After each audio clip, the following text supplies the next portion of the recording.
नमस्कार दोस्तों, मैं हूं शंभू और आप सुन रहे हैं नाइट हॉरर पॉडकास्ट मेरे अपने दोस्त शंभू के साथ। तो चलिए आज की कहानी शुरू करते हैं। मगर आज की कहानी शुरू करने से पहले आप सभी से रिक्वेस्ट है कि प्लीज़ हमारे चैनल को सब्सक्राइब करें, क्योंकि हमें आप सभी के सपोर्ट की बहुत ज़्यादा ज़रूरत है। और अगर आपको कहानी पसंद आए तो कहानी को एक लाइक ज़रूर कीजिएगा। आपका एक लाइक हमें वीडियो बनाने के लिए प्रेरित करता है। तो चलिए कहानी की शुरुआत करते हैं। कहानी की शुरुआत होती है अनीता नाम की एक लड़की और उसके पति राजेश से। शादी के बाद अनीता पहली बार अपने पति के साथ गांव सतारा से कोल्हापुर आई थी। राजेश वहां एक फैक्ट्री में काम करता था।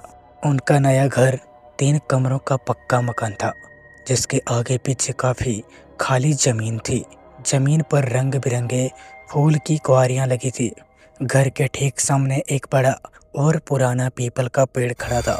अनीता गांव से आई थी, इसलिए उसे वहां की भाषा और रहन सहन समझने में मुश्किल होती थी। दिन में राजेश फैक्ट्री चला जाता और अनीता घर में अकेले रहती थी। राजेश की ड्यूटी 15 दिन सुबह और 15 दिन की रात होती थी। उस रात राजेश नाइट शिफ्ट पर था। रात को खाना खाकर राजेश अपने काम पर निकल गया। अनीता ने घर के काम निपटाए और सो गई। करीब रात के 1 बजे दरवाजे पर दस्तक हुई। अनीता, अनीता दरवाजा खोलो, मैं हूँ, जल्दी करो। राजेश की आवाज़ सुनकर अनीता हड़बड़ा कर उठी। उसने सोचा, इतनी जल्दी राजेश क्यों लौट आया, कहीं कुछ हो तो नहीं गया। डर और चिंता के बीच उसने दरवाजा खोला। सामने खड़े व्यक्ति को देखकर अनीता सन्न रह गई। राजेश की आंखें अंगारों की तरह लाल थी। उसकी नज़रों से अनीता सम्मोहित हो गई और बेहोश होकर गिर पड़ी। वह व्यक्ति अनीता को उठाकर पीपल के पेड़ पर चढ़ गया। अनीता ने देखा कि अब उसके पति की जगह एक सफ़ेद और डरावनी आकृति थी। उसके लंबे लंबे नाखून और दांत थे। वो राक्षस पूरी रात अनीता के शरीर से खेलता रहा। सुबह जब राजेश फैक्ट्री से लौटा तो उसने देखा कि दरवाज़ा खुला है, लेकिन अनीता घर से गायब थी। आसपास पूछताछ करने पर कोई सुराग नहीं मिला। तभी एक बच्चे ने बताया, अंकल, वो आंटी तो उस पेड़ के पास बेहोश पड़ी है। राजेश दौड़कर वहां पहुंचा। अनीता अचेत अवस्था में पड़ी थी। कॉलोनी वालों ने उसे होश में लाने की कोशिश की। तभी कॉलोनी की एक बुजुर्ग महिला बोली, ये पीपल के पेड़ पर मुंजा नाम का राक्षस रहता है, यह उसी का काम है। राजेश ने बुजुर्ग महिला से मदद की गुहार की। उसने कहा, अपनी पत्नी को घर ले जाकर नीम के पत्ते सिराने रखो। अगर पत्ते काले पड़ जाए तो समझ लेना मुंजा का साया है। राजेश ने ठीक वैसा ही किया। नीम के पत्ते अगले दिन काले पड़ गए थे। यह देखकर महिला ने राजेश को एक अघोरी बाबा के पास भेजा। बाबा ने कहा, मुंजा एक ब्राह्मण आत्मा है जो बिना शादी के मर जाती है। ऐसी आत्माएं पीपल के पेड़ पर वास करती है और शादीशुदा महिलाओं को अपनी हवस का शिकार बनाती है। बाबा ने अगले दिन राजेश और अनीता के घर जाकर एक अनुष्ठान किया, लेकिन उसी रात मुंजा ने फिर हमला किया। अनीता को पेड़ पर ले जाकर के उसने फिर से खून पीना शुरू कर दिया। राजेश ने पत्थर उठाकर मुंजा पर फेंका, लेकिन वह और हिंसक हो गया। अगले दिन बाबा ने भभूत और ताबीज दिया। उन्होंने कहा, जब तक यह ताबीज तुम्हारे पास है, कोई भी बुरी शक्ति या आत्मा तुम्हें नुकसान नहीं पहुंचाएगी। ताबीज बांधने के बाद मुंजा का साया हमेशा हमेशा के लिए खत्म हो गया और अनीता व राजेश ने चैन की जिंदगी जीनी शुरू की। तो दोस्तों, ये थी आज की कहानी। कहानी अगर आपको पसंद आई तो प्लीज़ लाइक कीजिएगा, साथ ही चैनल को सब्सक्राइब कीजिएगा, क्योंकि अभी हमें आप लोगों की बहुत ज़्यादा सपोर्ट की ज़रूरत है। अब मैं मिलता हूँ अगले वीडियो में किसी और नई कहानी के साथ। तब तक के लिए धन्यवाद। दोस्तों, आप सभी का स्वागत है हमारे चैनल के एक और नई भूतिया कहानी में। तो दोस्तों चलिए बढ़ते हैं। काली अमावस की रात थी। आसमान में चांद का नामो निशान नहीं था।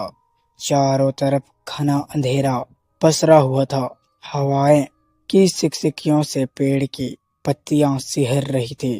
गांव के लोग इस रात को घर से बाहर निकलने से कतराते थे, क्योंकि माना जाता है कि इस रात भूत प्रेत और आत्माएं बाहर आती है। गांव के किनारे में स्थित एक पुरानी हवेली में रमेश और उसकी पत्नी सीमा रहती थी। रमेश एक साहसी व्यक्ति था और इन बातों पर विश्वास नहीं करता था, लेकिन सीमा को इस रात का डर हमेशा सताता था। सीमा डरते हुए रमेश से बोलती है, आज काली अमावस की रात है, कृपया घर के अंदर ही रहो। तभी रमेश हंसते हुए सीमा से कहता है, अरे सीमा, सब सिर्फ कहानियां हैं, भूत प्रेत कुछ नहीं होते, मुझे काम से जाना है, मैं जाता हूँ। रमेश ने अपनी पत्नी को समझाकर साइकिल लेकर घर से निकल पड़ा।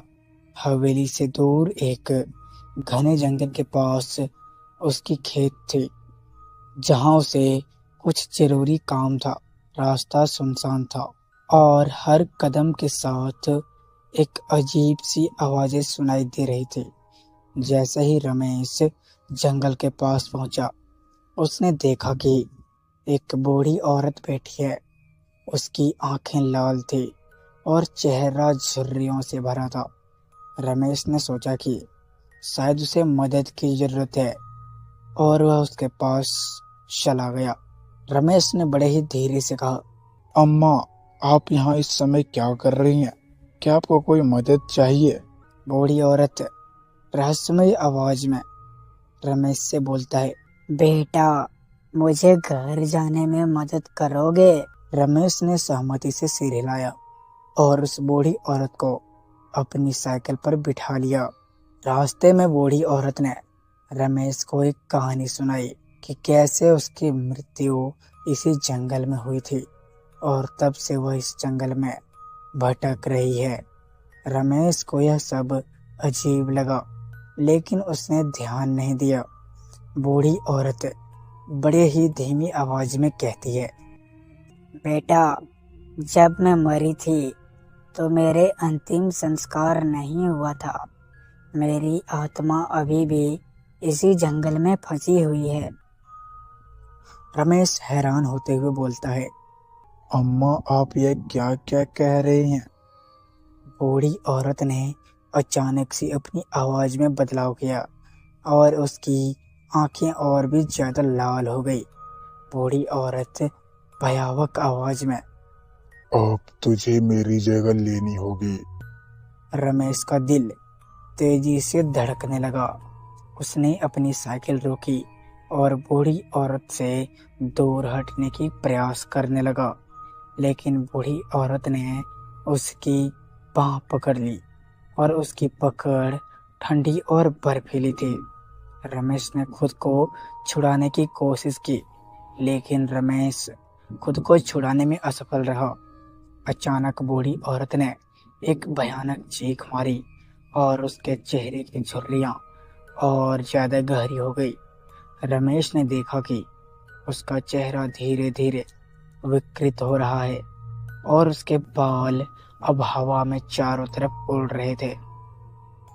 रमेश ने पूरी ताकत से चिल्लाया और अपनी बांह छुड़ाकर भागने की कोशिश की, लेकिन बूढ़ी औरत का चेहरा अब पूरी तरह से विकृत हो चुका था और वह उसकी ओर बढ़ रही थी।